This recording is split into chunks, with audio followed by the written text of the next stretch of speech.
ശബരിമലയിലെ ദ്വാരപാലക ശില്പത്തിലെ സ്വർണ്ണപ്പാളി തിരികെ കൊണ്ടുവരിക അസാധ്യമെന്ന് ദേവസ്വം ബോർഡ്. ചെന്നൈയിൽ കൊണ്ടുപോയ സ്വർണ്ണപ്പാളി ഉരുക്കി. സ്വർണ്ണപ്പാളി നൽകിയ ഭക്തൻ തന്നെയാണ് അറ്റകുറ്റപ്പണി നിർവഹിക്കുന്നത്. ഹൈക്കോടതിയെ കാര്യങ്ങൾ അറിയിക്കുമെന്നും Devaswom board president PS Prashanth പറഞ്ഞു. ദ്വാരപാലക ശില്പങ്ങളിലെ സ്വർണ്ണപ്പാളി തിരിച്ചെത്തിക്കാൻ ഹൈക്കോടതി ഇന്നലെ ഉത്തരവിട്ടിരുന്നു.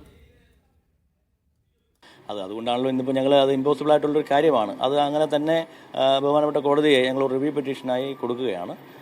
കോടതി തീരുമാനിക്കട്ടെ. ഞങ്ങളെല്ലാം കൃത്യമായ രേഖകൾ സഹിതം സമർപ്പിച്ചുള്ളൂ. നിങ്ങൾ മനസ്സിലാക്കേണ്ടത് അത് കേവലം അവിടുന്ന് ഒറ്റയടിക്ക് എടുത്തുകൊണ്ട് പോവുകയല്ല.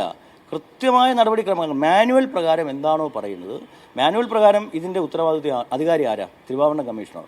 തിരുവാഭരണ കമ്മീഷണർ അവിടെ എത്തി വിജിലൻസിൻ്റെ സാന്നിധ്യത്തിൽ, സ്മിത്തിൻ്റെ സാന്നിധ്യത്തിൽ ഒക്കെ വീഡിയോ ചിത്രീകരണം ഉൾപ്പെടെ ഉണ്ട്.